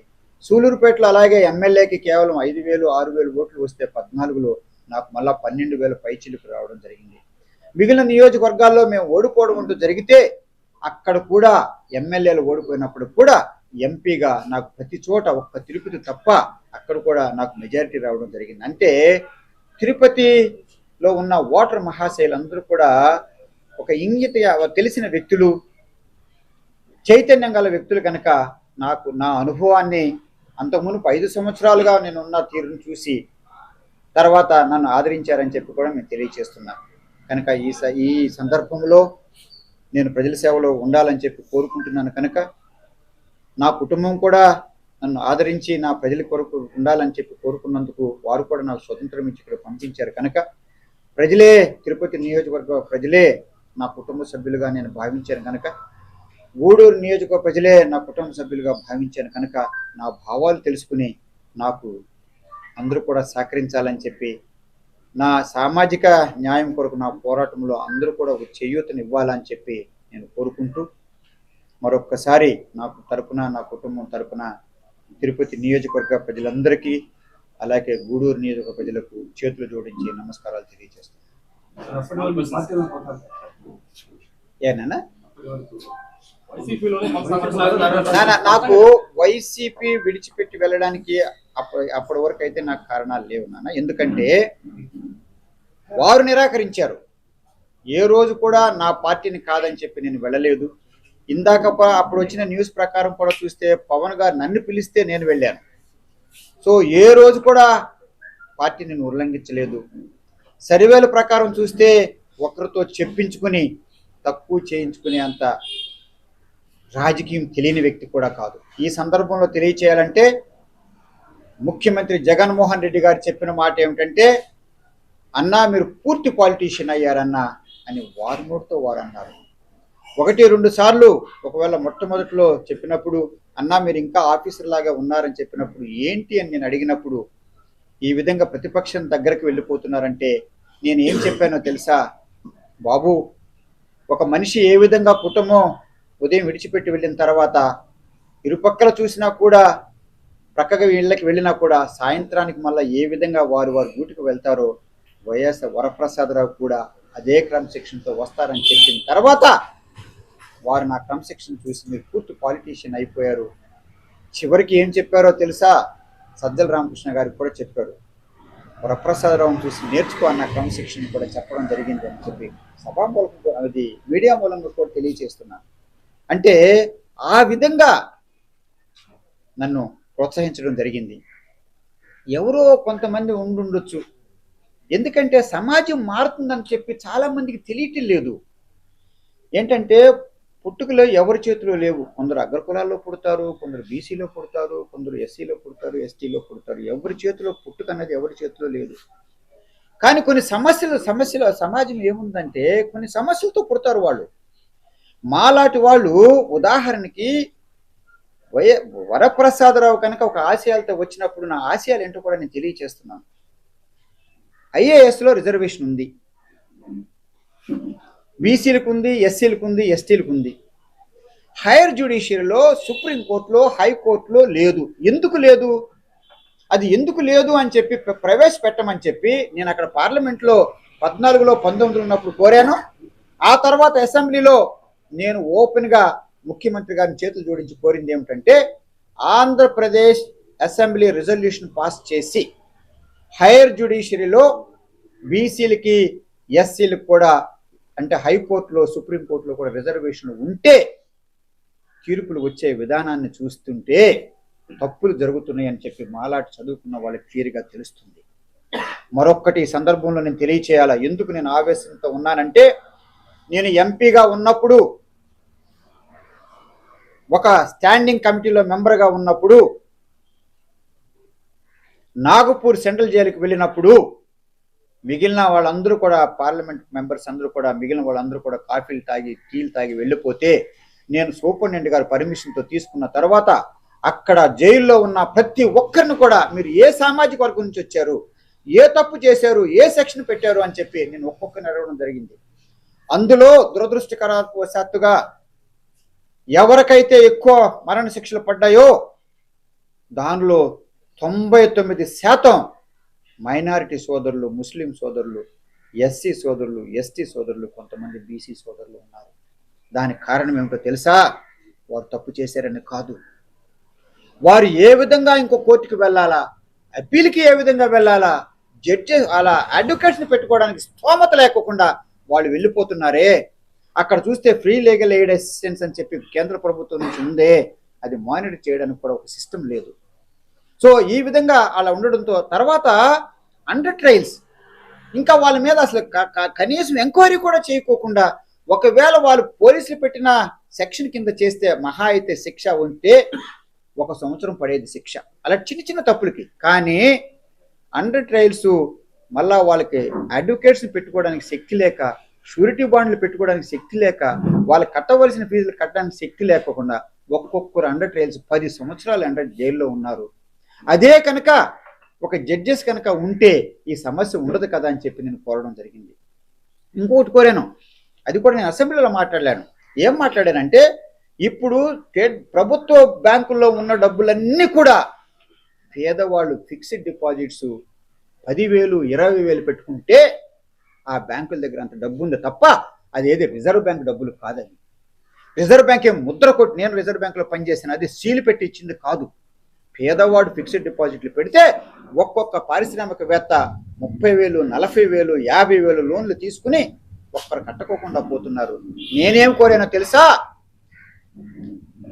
ఏ ఏ సామాజిక వర్గం నిష్పత్తి ప్రకారం జనాభా ఉందో ఆ ప్రభుత్వ ఖనిజాలు కానివ్వండి, లేదా రాష్ట్ర సంపద అయినా బ్యాంకులో ఉన్న డబ్బులు కానివ్వండి, లోన్లు కూడా ఆ సామాజిక వర్గ ఉన్న జనాభా నిష్పత్తి ప్రకారం ఇవ్వాలని చెప్పి నేను కోరాను. ఇలాంటి ఆలోచనలు ఒక సామాన్యుడైన ఒక ఎంపీకి వస్తాయా అని చెప్పి నేను అడుగుతున్నాను. ఇలాంటి వాళ్ళు మేము చేపట్టకపోతే ఇంకెవరు చేపడతారు అని చెప్పి నేను కోరుతాను. ఇలాంటి ఆలోచన కొరకు నేను ఇంకా కొనసాగాలని చెప్పి, ప్రయాణం కొనసాగాలని చెప్పి నేను కోరుకుంటున్నాను. సార్, మంగళగిరి కార్యాలయానికి పవన్ కళ్యాణ్ గారు కలిసారని మీకు టికెట్ విషయంలో ఏమన్నా పవన్ కళ్యాణ్ గారు ఏమన్నా హామీ ఏమన్నా ఇచ్చారు? నేను అదే ఇందాక తెలియచేశాను. వారు పవన్ కళ్యాణ్ గారు పెద్ద మనసు పెట్టుకుని నా ఆలోచన భావాలు వారికి బాగా తెలుసు. చాలాసార్లు చర్చించుకునేవాడు. కానీ ఎంత క్రమశిక్షణతో ఉన్నా చూశారు. ఏ రోజు కూడా ఒకవేళ నా వాళ్ళు మొగ్గు చూపించుంటే పార్టీ మారిపోవడానికి అవకాశాలు ఉండేవే. ఏ రోజు కూడా పోలేదు. అది కూడా వారు మనసు పెట్టుకుని పిలిచారు కనుక రాజకీయ విషయాలే మాట్లాడుకున్నాం తప్ప, వారు మాత్రం అన్నారు అది ఈ విధంగా మీలాంటి వారి అనుభవంతులు రాజకీయాలు ఉంటే బాగుంటుంది అని చెప్పారే తప్ప నేను వారిని కోరలేదు. వారు నాకు ఏ విధమైన ఆఫర్ కూడా ఇవ్వలేదని చెప్పి నేను తెలియజేస్తాను. సరైన సమయంలో సరైన నిర్ణయం అంటే రాజ్యసభ ఎన్నిక పూర్తయిన తర్వాత, ముగిసిన తర్వాత సరైన నిర్ణయం. అది నేను అంత దూరం ఆలోచించలేదు. రాజ్యసభలో మీరు ఆలోచించారేమో కానీ, ఎందుకంటే దాని కొరకని కాదు. కానీ నేను ఏ తప్పు చేయలేదే, ఎవరి దగ్గరికి నేను వెళ్ళలేదు. సో అలాంటప్పుడు వారు నన్ను ప్రజల్లో ఉండాలని చెప్పి నేను కోరుకున్నప్పుడు నా గుండెల్లో ఉన్నారన్నారు. ఎంపీకి ఇంకా నేను మనసు పెట్టలేదని చెప్పినప్పుడు ఆ ఎంపీ అయిపోయిన తర్వాత నాలాంటి వాళ్ళు ఏం చేయాలన్నది కూడా నేను ఆలోచించుకోవాలి కదా. నాకేమో నా ఆశ వచ్చి ప్రజల్లో ఉండాలా. నా ఎజెండా ఏమిటంటే సామాజిక న్యాయం నా వంతు నేను చేయాలి. ఏదో మార్పులు తీసుకొచ్చేస్తాను, సమాజంలో ఉన్న సమానత్వాలు తీసుకొస్తానని చెప్పలా. నా వంతు నేను చేసుకుంటూ పోవాలి. ఈ నియోజకవర్గాన్ని నేను ఏ విధంగా పెట్టుకున్నానంటే, ఉదయం నుంచి నేను ఎవరు వచ్చినా ఏ నిమిషంలో ఎవరంటే ఆ మహిళలు అలా ఇక ఎస్సీ సామాజిక వర్గం చెందిన చిన్న కుగ్రామం నుంచి కూడా అలా రావడం, చక్కగా వాళ్ళ కుటుంబ సభ్యులు ఎవరో ఎమ్మెల్యేగా ఉన్నట్టుగా చెప్పుకోవడం, వెళ్ళిపోవడం జరుగుతుంది. సో అలా అందచేయాలని చెప్పి మాలాంటి వాళ్ళ ఆలోచన ఉంటుంది కదా. సో అందుకని చెప్పి ఆలోచిస్తున్నాను తప్ప రాజ్యసభ ఎన్నికలు అదైతే నేను ఏ రోజు ఆలోచించాను.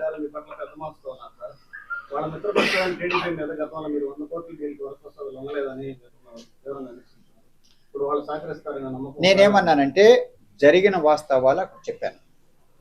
అందులో ఏ విధమైన మార్పు లేదు. చాలాసార్లు చెప్పడం జరిగింది.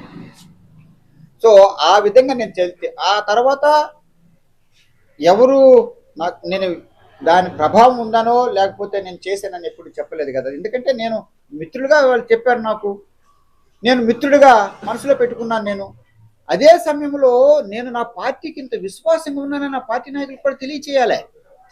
నేను ఏ పరిస్థితిలో ఉన్నానో అది నేను ఎంత క్లియర్గా తెలియచేయాలి. అలా చెప్పడం కూడా, ఎందుకంటే నేను నా పార్టీకి విశ్వాసం ఉన్నానని చెప్పి నేను ప్రజలకు తెలియచేయాలి కదా, నా పార్టీ నాయకులకు కూడా తెలియచేయాలి కదా. అలా చేసినప్పుడు కూడా ఇలాంటి పరిస్థితులు వచ్చినప్పుడు సర్వేలు అన్న పేరుతో కేవలం ఎస్సీని ఈ విధంగా మార్చినప్పుడున్నానా, మాలాంటి వాళ్ళు భావాలు ఉన్నప్పుడు నేను చదువుకున్న వాళ్ళు ఉన్నాను అంటే చదువులేని వాళ్ళే తక్కువ అని కానీ నేను అంటలేదు. అలా ఎవరన్నా కనుక నేనేమంటానంటే, ఒక నాయకుడు నాకు తెలిసినంత వరకు మరో నాయకుడిని పుట్టించాలా, సృష్టించాలా. తర్వాత ఇంకొక సామెత చెప్పాలంటే నాన్న, anticipatory obedience is a tragedy. ఎవరన్నా ముందే కనుక వాళ్ళు ఏం చెప్తున్నారో వినుకోకుండా అయ్యా అయ్యా అనుకుంటూ పోతూ ఉంటే అది నా దృష్టిలో ట్రాజిడీ. అది ఒబీడియన్స్ అన్నది చాలా జాగ్రత్తగా మనం ఆలోచించాలా. నా పార్టీకి నేను ఎంత క్రమశిక్షణతో ఉన్నాను, అక్కడ ఆ విధేయత, బానిసత్వం, క్రమశిక్షణ మూడిని మనం సపరేట్గా చూడాలా. నాకంటే ఇంకొకరు క్రమశిక్షణతో పార్టీలో ఉన్నారు అని ఎవరన్నా కనుక చెప్పగలిగితే నేను వారికి దాసోహం అని చెప్పి తెలియజేస్తాను. మీరు పార్టీకి విశ్వాసపాత్రగా ఉన్నారన్నారు. పార్టీ కార్యకర్తల కోసం, పార్టీ కోసం చాలా శ్రమించారంటారు. ఈరోజు ఒంటరిగా మిగిలినట్టుగా అనిపిస్తుంది. లేదు నాన్న, ఒంటరిగా లేదు. ఇది నా పోరాటం కనుక ఏ ఒక్కరిని రావద్దని చెప్పి మీకు తెలియజేస్తున్నా. ఇది వరప్రసాదరావు పోరాటం. నేను ఒక ఉద్దేశంతో వచ్చాను, అలా కొనసాగుతూనే ఉంటాను. ఎందుకంటే ఏ ఒక్కరు కూడా 1వ తరగతి నుంచి 2వ తరగతికి వెళ్ళాలని కోరుకుంటారు తప్ప కేవలం మరొకసారి 2వ సారి 3వ సారి ఎమ్మెల్యేలు ఎంపీలు అయ్యడానికి అన్నది అది పద్ధతి కాదు నాన్న. ఎందుకంటే 1వ తరగతికి ఎందుకు చేరారు? 2వ తరగతి వెళ్ళాలని కోరుకుంటారు కదా. సో అలాంటప్పుడు స్వతంత్రంగా ఉండాలని కోరుకుంటాను కదా. క్రమశిక్షణతో ఉందాం. బానిసత్వానికి లొంగడానికి అలాంటి వాళ్ళకి సహించదయ్యా. బానిసత్వం వాళ్ళు చేస్తున్నారని అంటలేదు. అది ముందు ఏమన్నారో తెలియకోకుండా సరే అనుకుంటే మొదటి సంవత్సరమే నాకు 5 ఏళ్ల తర్వాత నాకు టికెట్ రాదన్న భావంతో నేను బ్రతకడం మొదలు పెడితే అప్పుడు ఎమ్మెల్యే ఉంటే లేకపోతే ఏంటయ్యా. సో అందుకని చెప్పి మొట్టమొదటి రోజే నా ఆలోచన ఏమిటో తెలియచేశాను. నాకు ప్రతి ఒక్క ఓటరు కూడా సమానం అని చెప్పి నేను తెలియచేశాను. అదే సమయంలో ఎవరికి వేయవలసిన పీట వేశాను తప్ప 5 సంవత్సరాల్లో లేదా అంతకుముందు 5 సంవత్సరాల్లో ఏ ఒక్కరినన్నా కూడా ఒక చెడ్డ మాట మాట్లాడడం కానివ్వండి, అసభ్యకరంగా మాట్లాడడం కానివ్వండి, కులాలను ఉత్తరించి మాట్లాడడం కానివ్వండి వరప్రసాదరావు చేయలేదు. కారణం ఏంటో తెలుసా? నాకు కూడా 8 అంతర్కుల వివాహాలు ఉన్నాయి. నా భార్య కూడా అగ్రకులానికి చెందింది. నా అల్లుడు కూడా అగ్రకులానికి చెందినవాడే. నా కోడలు కూడా అగ్రకులానికి చెందినది. దానితో పాటు నాకు బీసీ సోదరులు కూడా 3 బీసీ సోదరులు ఉన్నారు. అప్పటికి కూడా నాకు కావాలని ఒక మైనారిటీ కొరకు వెతికానని చెప్పడం ఆశ్చర్యం లేదు. ఎందుకంటే సమాజం అంటే అలా ఉండాలా. ఇంకా రాజకీయవేత్తకి ఏది ఉండకూడదో తెలుసా? నాకు తెలిసినంత వరకు మిగిలినవన్నీ కూడా చిన్న విషయాలు. ఆ కుల వివక్ష అంటూ ఉండకూడదు. ఏ ఒక్కరు ఉండకూడదు. ఆ కుల వివక్ష అంటూ ఉంటే మన ఇండిపెండెంట్ థింకింగ్ కూడా ఉండదు. ఎదుటి మనిషి ఏంటి అన్నది కూడా ఆలోచన ఉండదే. నాకు తెలిసి చాలాసార్లు ఎవరి నాయకుని ఉద్దేశం చెప్పట్లేదు కనుక, కానీ నేను విన్నది తెలియజేస్తున్నాను. ఎవరన్నా కనుక ఎన్టీఆర్ గారు వారి సొంత సామాజిక వేత్తలు వెళ్ళి అడిగినప్పుడు మన వాళ్ళు అక్కడ పెట్టమని చెప్పి కోరినప్పుడు వారి సమాధానం ఏం చెప్పారో తెలుసా? నాకు విన్నది నాన్న, నేను ఉన్నాను చాలేదా మీకు ముఖ్యమంత్రి అని చెప్పి పంపించేవాడట. అలాగే వైఎస్ రాజశేఖర రెడ్డి గారు కూడా ఎవరైనా కోరినప్పుడు వారు కూడా నాకు తెలిసినంత వరకు వాళ్ళకు ఆలోచనదారులు అందరూ కూడా ఏ ఒక్కరు కూడా నేను వారి వైఎస్ రాజశేఖర రెడ్డి గారి సామాజిక వర్గంలో ఉన్న వాళ్ళు అక్కడ చేసినట్టు కూడా నాకు తెలియదు. నాకైతే తెలియదు. వారు కూడా అదే మాట అనేవారట. ఇంకా ఎందుకు, నేను ఉన్నాను కదా అదే సామాజిక వర్గం నుంచి, ఇంత అధినేత కదా, మిగిలిన వాళ్ళు ఎందుకని చెప్పారంటే వాళ్ళు ఎంత గొప్ప ఆలోచనతో రాజకీయం చేశారో మనం చూడాలా. అందులో వైఎస్ రాజశేఖర రెడ్డి గారు వారు చేసిన పాలన అయితేనా ప్రతిపక్షాలు కూడా వాళ్ళు అభినందించేటట్టు కూడా పాలన చేశారని చెప్పి, ఇంకా అప్పుడు ఆ రోజులు ఐఏఎస్ కనుక నేను తమిళనాడులో ఉన్నా. అలాగే ఈ రోజు కూడా నేను నా 5 సంవత్సరాలు కానీ అంతకుముందు కానివ్వండి, నా ప్రతిపక్షాలను ద్వేషించేటట్టుగా ఏ రోజు కూడా నేను ప్రవర్తించలేదు. అది సరైన రాజకీయం అంటే. ప్రధాన రాజకీయ పార్టీలు వాళ్ళ పార్టీలో రాజకీయ సమస్యలు లేదంటే పొత్తులు ఇతర కారణాలతో వేరే అభ్యర్థులు ఎంపిక చేస్తే మీ థింకింగ్ ఇండిపెండెంట్ గా ఉంటుందా? లేదు నాన్న, అది ఆలోచన వచ్చినప్పుడు తెలియజేస్తాను. నా రాజకీయం కూడా కొంచెం మీరు చూడాలా. ఎందుకంటే ఇది నా ప్రజలకు తెలియజేయడానికని పెట్టుకున్న సమావేశం. నా ఆలోచన ప్రజలకు తెలియజేయాలని చెప్పి పార్టీలు కూడా ఎంత చక్కటి రాజకీయం చేస్తానో మీరు చూడండి. మేము ప్రతిపక్షంలో ఉన్నప్పుడు, ఎంపీగా ఉన్నప్పుడు కండలేరులో అక్కడ లెఫ్ట్ కెనాల్ ఓపెన్ చేయడానికి అప్పుడున్న ఉమా మహేశ్వరరావు గారు, అది తెలుగుదేశం నుంచి మంత్రివర్యులు, నీటిపారుదల శాఖ మంత్రివర్యులు, అక్కడ సోమిరెడ్డి గారు, వాళ్ళందరూ కూడా రావడం జరిగింది. అప్పుడు సర్వేపల్లి నియోజకవర్గంకి వస్తుంది కనుక అది నాకు చెందింది కనుక నేను అన్నని కాకాని గోవర్ధన్ రెడ్డి గారిని చెప్తే లేదండి నేను రావటం లేదని చెప్పడం జరిగింది. అప్పుడున్న బొమ్మిరెడ్డి గారు మాకు సమన్వయకర్తగా అప్పుడు ఉన్నారు కనుక, వెంకటగిరిలో ఉన్నారు కనుక వారిని కోరితే నేను రాలేదని చెప్పారు. నేను అలా 10 మందితో వెళ్ళవలసిన రాజకీయం నేను చేయను అని చెప్పి చాలాసార్లు చెప్పడం జరిగింది. అప్పుడు నేను ఆ మీటింగ్కి వెళ్ళినప్పుడు మంత్రివర్యులందరూ దాదాపు స్టేజ్ మీద ఉన్నప్పుడు ఏం చెప్పారో తెలుసా? సోమిరెడ్డి గారు లేచి ఈరోజు మన ఆహ్వాన అంగీకరించి వైఎస్ఆర్ పార్టీ ఎంపీ వరప్రసాదరావు వచ్చాడు కనుక మనం ఈరోజు వైఎస్ఆర్ పార్టీని కానివ్వండి, జగన్ గారిని కానివ్వండి, ఎమ్మెల్యే కాకాని గోవర్ధన్ రెడ్డి గారిని కానివ్వండి మనం విమర్శించకూడదని చెప్పారు అంటే నా రాజకీయం ఎలా ఉందని మీరే చూడండి అని చెప్పి ప్రజలు తెలియజేస్తున్నాను. ఆ రోజు కూడా ఒకవేళ కనుక నా నాయకుడినో లేదా కాకాని గోవర్ధన్ రెడ్డి గారినో నా ఎమ్మెల్యే కనుక, నా సహచర ఎమ్మెల్యేని కనుక వారు విమర్శించుంటే పోరాటానికి 10 మంది అక్కర్లేదు, వరప్రసాదరావు ఒక్కడు చాలు. ఆ ధైర్యంతో నేను వెళ్ళా. చూడు ఎంత గౌరవం నా పార్టీకి తీసుకొచ్చాను. లేదన్నా నా ఆలోచన కూడా ఉండాలా. మళ్ళీ అదే తెలియచేస్తున్నాను. పార్టీలు అంటేనా మీరు చాలా జాగ్రత్తగా వినాలా. పార్టీ సిద్ధాంతంతో పార్లమెంట్ డెమోక్రసీ పనిచేస్తుంది, మనం కాదనడానికి వీలు లేదు. కానీ అంబేద్కర్ లాంటి వాళ్ళు ఆలోచించి ఏం చేశారు, చాలా అవకాశాలు ఇచ్చారు. పార్టీ సిబ్బందితో ఉన్నప్పుడు ఏమవుతుందంటే నాన్న ఇండిపెండెంట్ థింకింగ్ కూడా తగ్గిపోతుంది. మాకు అలాంటి వాళ్ళు ఆలోచన అక్కడ ఎప్పుడు ఆ రెండు బ్యాలెన్స్ అవుతూ ఉంటాయో అప్పుడు పోతుంటాం. ఇండిపెండెంట్ థింకింగ్ లేనప్పుడు నాన్న ఒక సోక్రటీస్ అని చెప్పి ఒక తత్వవేత్త తెలియజేస్తాడు, and unexamined life is not worth living. అంటే ఏంటంటే నువ్వేంటో తెలియకోకుండా నువ్వు బ్రతికినా ఒకటే చచ్చిపోయినా ఒకటే అని చెప్తాడు. సో ప్రతి ఒక్క మనిషికి కూడా ఒక ఉద్దేశాలు ఉండాలా, ఒక ఆలోచన విధానం ఉండాలా, ఒక సెల్ఫ్ రెస్పెక్ట్ ఉండాలి కదా. మరో అమెరికా ప్రెసిడెంట్ ఒకటి చెప్తాడు, ఆ సెల్ఫ్ రెస్పెక్ట్ అన్నది వాళ్ళ మర్యాద అన్నది ప్రతి ఒక్క మనిషిలో ఉంటుంది. నీకు తెలియకుండా ఏ ఒక్కరు తీసుకోరు, అది ఏ రోజు నువ్వు ఇయ్యకు అని చెప్తాడు. నీ సెల్ఫ్ రెస్పెక్ట్ అన్నది, స్వయం మర్యాద అన్నది నీకు తెలియకుండా ఎవరు తీసుకోరు. నువ్వు ఏదో పదవుల కొరకు ఆశపడితే నీ దగ్గర నుంచి తీసేసుకుంటున్నారు. పదవులు ఆశించుకు, అది వస్తే ఆ రోజు వస్తుంది. ఇందాక తెలియజేసే కదా, ఏ ఒక్కరు దయతో కానీ నా పట్టుదలతో లేకోకుండా వచ్చిన పదవులు కానివ్వండి, అది ఏది కానివ్వండి, దానికి విలువ ఇవ్వను. తర్వాత మాలాంటి వాళ్ళు ఏంటో తెలుసా, there is a beauty in failure. అంటే ఏంటంటే పోరాడతాం. పోరాడినప్పుడు నేను కనుక ఆరోగ్యంగా ఉండి ఇంకా బ్రతికి ఉండి విడిచిపెడితే అది ఓటమి అవుతుంది తప్ప, ఒకసారి ఓడిపోయినంత మాత్రాన 14లో 19లో ఓడిపోయాను, నా గెలుపు సాగింది కదా. అలా నా మీద నాకు నమ్మకం కానీ నా ప్రయాణం సాగుతుంది. నా గోలు ఒక మనిషి మీదో లేదా ఒక వస్తువు మీద ఆధారపడి ఉండదని కూడా నేను తెలియజేస్తున్నాను. దాన్ని బట్టి మీరు ఆలోచించుకోవాలి. కనుక ఎవరైతే సమాజంలో మార్పు కోరుతున్నారో, అందరూ స్వతంత్రంగా ఉండాలా, సంతోషంగా ఉండాలని చెప్పి అనుకుంటున్నారో, నన్ను ఆదరించమని చెప్పి సహకరించమని చెప్పి కోరుతున్నాను. ఫైనల్ కంక్లూజన్ సార్, ఈ నెక్స్ట్ 2024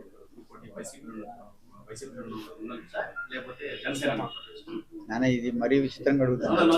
ఎవరు నేనేమంటలేదు తండ్రి. నియోజకవర్గంలో మీరు పార్టీ మారుతారని ప్రచారం జోరుగా సాగుతుంది. మొన్న కోటలో ఇటీవల జరిగినటువంటి సాధికార యాత్రలో కూడా మిమ్మల్ని ఆ ప్రోగ్రామ్ కి కొంచెం దూరం పెట్టారన్న నాన్న ఒక్క నిమిషం. వరప్రసాదరావు చాలా క్లారిటీ ఉంటుంది. అక్కడ పిలిచారు, పిలవలేదని, అదే అంబేద్కర్ దానికి నా బాధ్యతగా వెళ్ళాను. అక్కడ ఒక సమన్వయకర్త ఉన్నాడు. ఏ విధమైన ఆయనకి అభ్యంతకరం బాధకరంగా ఉంటుంది మీరు అబ్జర్వ్ చేశారా? నా స్థానం ఏంటో నాకు తెలియాలి కదా అక్కడ. కనుక అంత ఆలోచనతో ఉంటామయ్యా, అంతే తప్పనిచ్చి అలా గొర్రె మందుల్లాగా వెళ్ళడానికి మాలాంటి వాళ్ళు అలా దాన్ని తయారు సిద్ధంగా లేరే. నేను చెడ్డగా అంటలేదు కదా నాన్న, ఎందుకంటే నా రూల్ ఏంటి అక్కడ. నన్ను పిలిచారు, జగన్మోహన్ రెడ్డి గారు సీఎం ఆఫీస్ నుంచి పిలిచారు. ఎక్కడ పిలిచారు? ఆ రోజు అంబేద్కర్ విగ్రహాన్ని ఆవిష్కరణకి పిలిచారు, స్టేజ్ మీద కూడా పిలిచారు. చక్కగా గౌరవంగా వెళ్ళాను. దాంతో అందులో మా బాధ్యత కూడా ఉంది. ఆ సామాజిక స్ఫూర్తి ఇచ్చిన అంబేద్కర్ విగ్రహాన్ని కనుక ఒకవేళ నాకు పంపించుండకపోయినా కూడా, ఒకవేళ సామాన్యుడిగా కూడా నేను వెళ్ళి చూసిండేవాడిని. ఎందుకంటే ఆ విచక్షణ తెలియాలి మనిషికి. అక్కడ ఏం నాకు అహంకారమో లేదో నాకు ఏదో చిన్న చూపు అన్నది కాదు. Fame in this world is worthless అనుకుంటున్నారేమో ఎవరన్నా అధికారంలో ఉన్న వాళ్ళకి శాశ్వతం అని చెప్పి. జీవితం మారుతూనే ఉంటుంది. ఇట్స్ ఎ కాన్స్టెంట్ ఫ్లక్స్ అంటారు నాన్న. మారుతూనే ఉంటుంది. ఎవరు తొందరగా తెలుసుకుంటారో వాళ్ళు బుద్ధిమంతులు. అంటే తప్పులు తక్కువ చేస్తారు. Power corrupts, absolute power absolutely. అధికారం అంట మనిషిని పాడు చేస్తుందట, ఎక్కువ అధికారం పూర్తిగా పాడు చేసేస్తుందట. అయ్యేనా కోట ఈ ఫ్లెక్సీల వర్క్ ఏర్పాటు చేశారు సార్. ఏ ఒక్క ఫ్లెక్సీ లో మీ ఫోటో లేదు. మళ్ళా మీరు చెప్పిన తర్వాత కూడా కనీసం ఫ్లెక్సీలో ఫోటోనే ఉండాలి. అదే కాదు నాన్న, మీరు ఒక్కసారి ఆలోచించండి. ఆ విధంగా వారికి వచ్చేసి వారు సమన్వయకర్త అక్కడ ఉన్నారు. అలా ఉన్నప్పుడు నేను కూడా ఏ దానిలోకి వెళ్ళలేదన్నది కూడా మీకు తెలుసు. ఎందుకంటే నా పనులు నేను చేసుకుంటూ పోతున్నాను. ఈ రోజు కూడా ఎమ్మెల్యేగా మనుషుల దగ్గరకు వస్తారు. నేను ఎమ్మెల్యేగా ఉన్నంత వరకు ఎమ్మెల్యేగా నా బాధ్యతలు నిర్వర్తించాలి కనుక చక్కగా చేసుకుంటూ పోతున్నాను. ఆ ఫ్లెక్స్లో చాలాసార్లు తెలియజేస్తున్నాను. ఇంకొక విచిత్రమైంది మీరు మర్చిపోతున్నారు. నేను ఎమ్మెల్యేగా ఉన్నప్పుడు కూడా కొంతమంది నాయకులు నా బొమ్మ వేయలేదు. నేను ఏ రోజున కోరానా? ఏ రోజన్నా కోరానా? దానివల్ల ఏమైనా ప్రయోజనాలు ఉంటే మీరే చెప్పండి.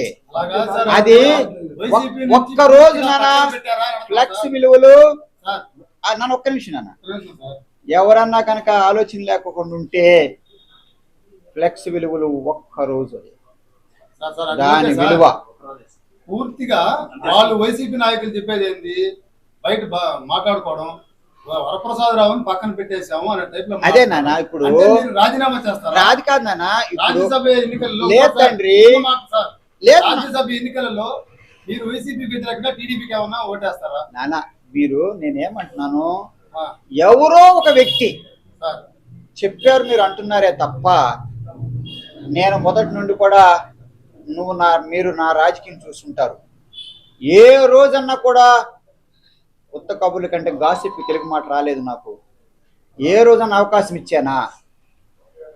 ఏ రోజు కూడా. ఎందుకంటే నీకు చెప్పిన వాళ్ళు నీ గురించి కూడా పక్క చెప్తారు. Those who gossip to you also gossip about you. కనుక అలాంటి మాటలు మనం చర్చించొద్దు.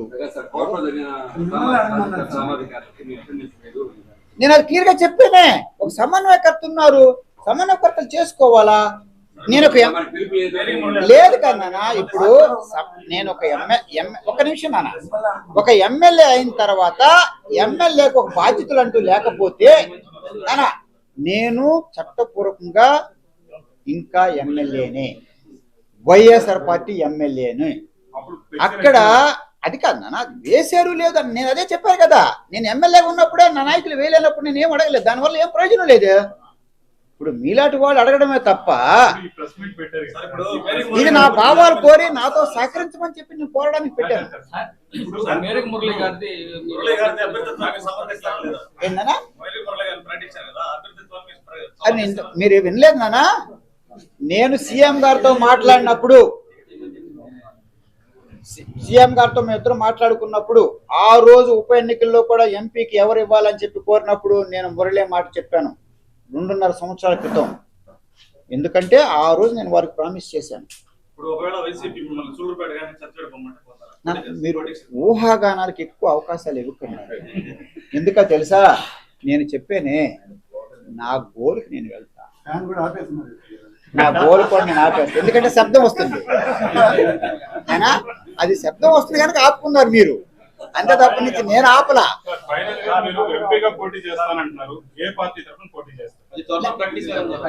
నాన్న అది కూడా తెలియజేసేనే, మీరు సరిగా వినలేదు నాన్న.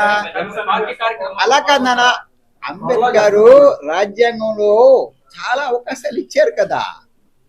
ఆలోచన ప్రకారం వెళ్ళాలి కదా నాన్న నేను. ఎందుకంటే ఇందాక చెప్పాను, an unexamined life is not worth living. నేను ఎందుకున్నానో రాజకీయాలు నాకే తెలియనప్పుడు నేను రాజకీయాలు చేసినా ఒకటే, చేయకపోయినా ఒకటే. చాలా క్లియర్ గా చెప్పాను నాన్న. అందరితో కలిసి లేదు నాన్న, లేదు నాన్న, నేను అందుకే తెలియజేస్తున్నాను. నువ్వంటే ఏంటో నువ్వు తెలియనప్పుడు అని తెలుగులే కదా, తెలుగే కదా అన్నది. మరి లే ఒక్కటి మాట్లాడలా, ఇంగ్లీష్ లో చాలా స్పష్టంగా తెలియజేశాను. ఏం మాట్లాడని చెప్పండి. నేనేం మాట్లాడానంటే the secret to freedom, secret to happiness is freedom అన్నాను. అంటే నువ్వు సంతోషంగా ఉండాలంటే స్వతంత్రంగా ఉండాలన్నాను. The secret to freedom is courage అని చెప్పాను. అంటే నువ్వు స్వతంత్రంగా ఉండాలంటే నీకు ధైర్యం కావాలన్నాను. నేను ఎక్కడయ్యా ఇంగ్లీష్ మాట్లాడింది? ఆ పదవులు ఇంగ్లీష్ లో చెప్తేనే దాని అందం వస్తుంది. అది చెప్పిన తర్వాత అర్థం ఇచ్చానే. సార్ ఇక మీదట వైఎస్ఆర్సీపీ పార్టీ కార్యక్రమాల్లో మీరు ఇక మీద పాల్గొంటారా? నాన్న ఎక్కడైతే ఆహ్వానం ఉందో, నేను వైఎస్ఆర్ పార్టీలో ఉన్నాను కనుక ఆహ్వానం ఉన్నప్పుడు వెళ్ళడం అన్నది, వెళ్ళడం వెళ్ళకపోవడం కూడా అప్పుడు నేనేం చెప్పాను, అది నేనేమన్నాను, నాకు అంబేద్కర్ విగ్రహానికి సీఎం ఆఫీస్ నుంచి వచ్చింది, కలెక్టర్ గారు ఆ విజయవాడ కలెక్టర్ గారు ఇన్ఛార్జి నాకు చెప్పారు, స్టేజ్ మీద ఇచ్చారు. సో అది కేవలం అక్కడ ఓన్లీ వైఎస్ఆర్ పార్టీ ఎమ్మెల్యేలకు ఇచ్చారు, అక్కడ బయటకి ఎవరికి ఇవ్వలేదు కదా, వాళ్ళు ఎస్సీలైనా ఏదైనా కూడా. సో అంత చక్కగా క్రమశిక్షణ ప్రకారం వెళ్తున్నాను అన్నప్పుడు మీరు అందరూ ఎందుకు అడుగుతున్నారో నాకు.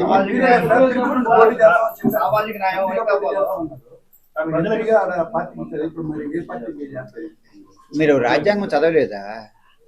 అల్తాఫ్ గారు రాజ్యాంగం చదవండి. రాజ్యాంగం చదవాలి నాన్న, రాజ్యాంగం వరకే మేము వచ్చాము.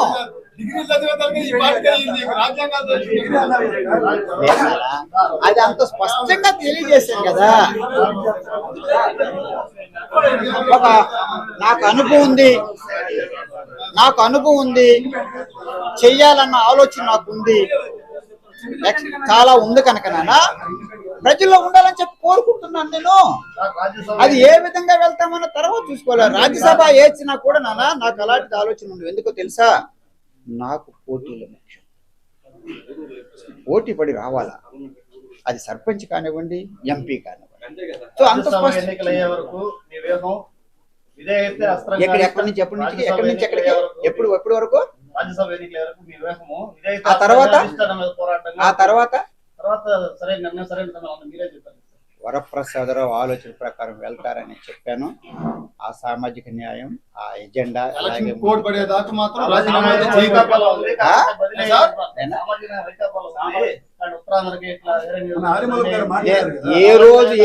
ఏ రోజు ఏ పార్టీలో ఉందని చెప్పలా. మీరు నోట్లో మాటలు పెట్టొద్దు, నా భావాలు తెలియజేశాను. Anticipatory obedience is a tragedy అన్నానంటే అది కూడా తెలుగులో చెప్పాను. 5 సంవత్సరాల ముందు నుంచే నాకు నెక్స్ట్ సీట్ వస్తో లేదని చెప్పుకుంటే దానికి ఉన్న ఎమ్మెల్యే ఉన్నా ఒకటే, ఎమ్మెల్యే లేకపోయినా ఒకటే. కనుక ప్రజలందరికీ న్యాయం చేయాలంటే స్వతంత్రం ఉండండి. ఏదైనా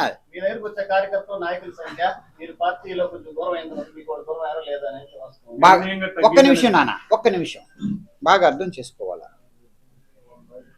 ఏ ఒక్క ప్రజలను కూడా మనం ఇబ్బంది అయిన పరిస్థితులు పెట్టకూడదు. పొరపాటు నేను ఒక రమ్మన్నానంటే నేను తప్పు చేసినట్టే అవుతా. పార్టీ వచ్చి ఒక వ్యక్తి ఇన్ఛార్జ్ అని చెప్పినప్పుడు పార్టీ వచ్చి నేను ఎమ్మెల్యేనా కాదని చెప్పలేరు కదా, ఎమ్మెల్యేనే కదా నేను. సో దానిలో గొడవ లేదు కదా. ఆ పార్టీ ఇన్ఛార్జ్ అని చెప్పినప్పుడు వాళ్ళు అక్కడికి వెళ్తారు తప్ప, వచ్చినా కూడా నేను అక్కడ పంపించాలి తప్ప అఫీషియల్ వరకు నేను డీల్ చేయాలా. సో అంత క్రమశిక్షణతో ఉన్నాను, అంతే తప్పనిచ్చి వేరేది లేదు. నేనేమంటా అంటే అది ఈ రోజు నుంచి వచ్చింది. నేను చెప్పిన సర్వేలు వచ్చి 3 ఎప్పటి నుంచో జరిగాయి. ఆ సర్వేలే ఒకవేళ ఇంకొక మాట చెప్పనా, ఇది కూడా అన్ని జరిగినాయి. ఐపాక్ వాళ్ళు రోజుకోసారి అడిగేవారట, ఎవరు కావాలి మీకు ఎమ్మెల్యేనని. ఐపాక్ వాళ్ళు అన్ని చోట్ల అడిగేవాడు అట్లే, ఎదిగే ఎక్కువ రిజర్వ్ కాన్స్టిట్యున్సీ మీద. ఒకసారి నా దగ్గరికి వచ్చి మామూలుగా వస్తారు, కర్టీసీ కోసం వస్తారు. నేనేం చెప్పాను తెలుసా, ఐపాక్ వాళ్ళు చెప్పినంత మాత్రాన ఏం జగన్మోహన్ రెడ్డి గారు వినరు. జగన్మోహన్ రెడ్డి గారు ఎలా ఆలోచిస్తారో నాకు గత 10 ఏళ్లుగా తెలుసు. మీరు అనవసరంగా అవమానాలు పోతారు, మీరు వెళ్ళండి అన్నాను. తర్వాత ఇంకొక విషయం చెప్పనా, ఐపాక్ వాళ్ళు ఈ ప్రకటనకు ముందు, అంటే ఈ తిరుపతి ఎంపీ ప్రకటించే ముందు వాళ్ళు నేను ఎంత నాకు మంచి రేటింగ్ లేకపోతే మేమంతా మీకు సిఫారసు చేశాము, మీరు దయచేసి ఎక్కడ కూడా పార్టీని వ్యతిరేకంగా కానివ్వండి లేదా ఇక్కడికి వెళ్తున్నామని చెప్పొద్దు అని చెప్పి నన్ను ప్రాధేయపడ్డారు. నేను అప్పుడు చెప్పాను, అంటే ఏంటి, నా రాజకీయం చాలా బాగుందనే కదా, నా సర్వే బాగుందనే కదా, ఐపాక్ వాళ్ళే కదా సర్వే ఇన్ఛార్జ్ అని చెప్పారు. వాళ్ళు నాకు ఫోన్ చేసి చెప్పారు అంటే అప్పుడు ఎంత మంచి రాజకీయం నేను చేసి ఉంటాను. వద్దు అనుకున్నప్పుడు వేరే విధంగా తీసేయవచ్చు. ఆ రోజు నన్ను 14లో 19లో మార్చారు. అప్పుడు ఏ సర్వేలు లేవే, జగన్మోహన్ రెడ్డి గారు చెప్పారు కాదని లేదో అయిపోయింది. ఇప్పుడు సర్వే అని చెప్పేసేసి ప్రతి ఒక్కరిని ఆ విధంగా మనసు బాధ పెట్టడం అన్నది అది పద్ధతి కాదు కదా అని చెప్పి నేను తెలియజేస్తున్నాను. అంటే 28 మంది మాకు ఎమ్మెల్యేలు ఉంటే దాదాపు అందరిని మార్చేసుకుంటే వీళ్ళంతా చేతగా దద్దమ్మలు అవుతారు. ఆమె ఎంత బాధ అనిపిస్తుంది మాలాంటి వాళ్ళకి. ఎవరు తక్కువ కాదు కదా, వాళ్ళ అవకాశాలను బట్టి ఒకరు ఉంటారు, ఒకరు ఉండరు. అందుకని చెప్పి అలా అన్నాను తప్ప అదే అంటే ఐపాక్ వాళ్ళు నా మీద ఎంత నమ్మకం లేకపోతే ఆ రోజు ఫోన్ చేశారు, రాలేదని తెలిసిన తర్వాత వాళ్ళే బాధపడి ఫోన్ చేశారు, సారీ సార్ మా రికమెండేషన్ పప్పులు ఉడకలేదు అన్నట్టుగా చెప్తున్నాను. అప్పుడు కూడా నేను ఏమనలేదు, మీరు అడిగారు కనుక సమాధానం చెప్తున్నాను. కనుక నాన్న చక్కగా పద్ధతిగా ఉంటుంది, సమాజంలో మార్పు కావాలి నాన్న. తర్వాత ఎవరో అనేవారు గొప్పని ఏం క్రిటిసైజ్ చేస్తారు అంటే పాత రాజకీయవేత్తల్లాగా ఉండాలని, ఏదో కొంతమందిని వెనకాల వేసుకుని వెళ్ళాలని చెప్పేసేసి ఆ తర్వాత గొప్ప వాళ్ళ ఇంటికి వెళ్ళి అక్కడ కూర్చోవడం, ఈ పేదవాళ్ళ సమస్యలు తెలియకపోవడం అనేది అది పాత పద్ధతి రాజకీయమేమో. కానీ మాలాంటి వాళ్ళు, నేను ఐఏఎస్ ఆఫీసర్గా ఉన్నప్పుడు కూడా ఏ గొప్ప వాళ్ళ ఇంటికి వెళ్ళి నేను కూర్చునేవాడిని కాదు, చెట్టు కింద కూర్చునేవాడిని. చెట్టు కింద కూర్చున్నప్పుడు అందరు ప్రజలు నా దగ్గరికి వచ్చేవాడు. అందుకే I was very popular as an IAS officer. కనుక అంత చక్కగా ఉన్నాను కనుక అలాగే కొనసాగాలన్న ఉద్దేశంతో నేను తెలియజేస్తున్నాను. ఎవరైతే నా ఆశయాల్ని ఆలోచన విధాలను అర్థం చేసుకుంటారో వారు నాకు సహకరించవలసిందిగా కోరుతున్నాను.